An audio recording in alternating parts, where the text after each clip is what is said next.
Equity is a concept not just used in finance, but in many other areas too. It means fairness and justice.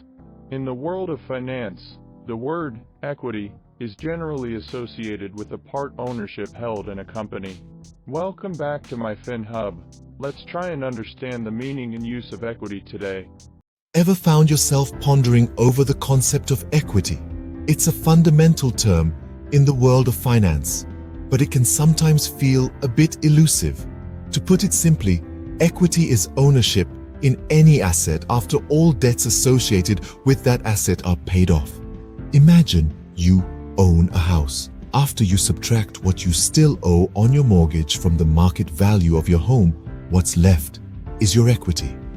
The same principle applies in the world of business. In a company, equity is the value of an ownership interest.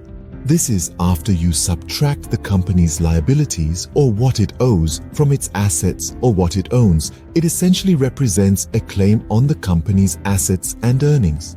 So, if you own shares in a company, you have a piece of that company's equity. It's like having a slice of the pie. So, in essence, equity is your stake in a company or property minus any debt related to it. Now, did you know there are different types of equity? Yes, in the financial world, equity primarily takes two forms, common and preferred. Let's break it down. Common equity is what most people think of when they hear the word stocks. As a common equity holder, you get voting rights in the company. You've got a say, albeit small, in the company's decisions. Think of it as being a part of the company's democratic process. For instance, if you own Google shares, you get to vote on certain company matters. On the other hand, preferred equity is like the VIP section of a concert. Preferred equity holders have a higher claim on the company's assets and earnings. This means if the company pays dividends or if it goes bankrupt and has to sell off its assets, preferred holders get paid before common holders. So, while both types of equity represent ownership, they come with different rights and potential returns. You might be wondering, why does equity matter? Well, let's delve into that.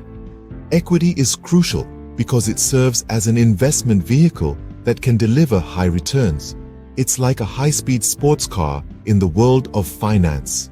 Yes, it might be risky, but the thrill and the potential rewards are what make it so attractive. Think of it this way. Imagine you're at a carnival and you're faced with two games. One game is easy to win, but offers a small prize. The other game is much more challenging, but offers a grand reward. That's the essence of equity. It's the challenging game with the grand prize. But remember, with high returns comes high risk. Equity investments, like stocks, are subject to market fluctuations. They can soar high or plunge low. It's an adventurous ride. So, always be prepared for the roller coaster. Equity matters because it offers the potential for high returns. But remember, higher potential rewards come with greater risk. Now, how can you as an individual build wealth with equity? Well, the key lies in long-term investment and consistency. Think of equity as a marathon, not a sprint.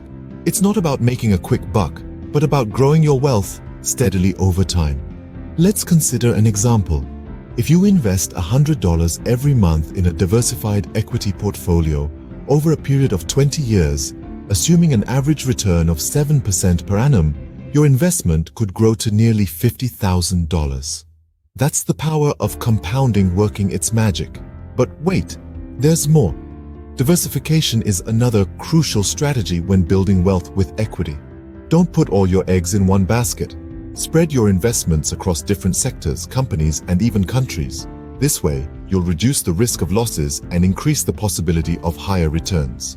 With patience, discipline, and a diversified approach, equity can be a powerful tool for building wealth over the long term. Did you know ordinary shares, common stocks, and equity shares are different terms used for same instrument across different places in the world?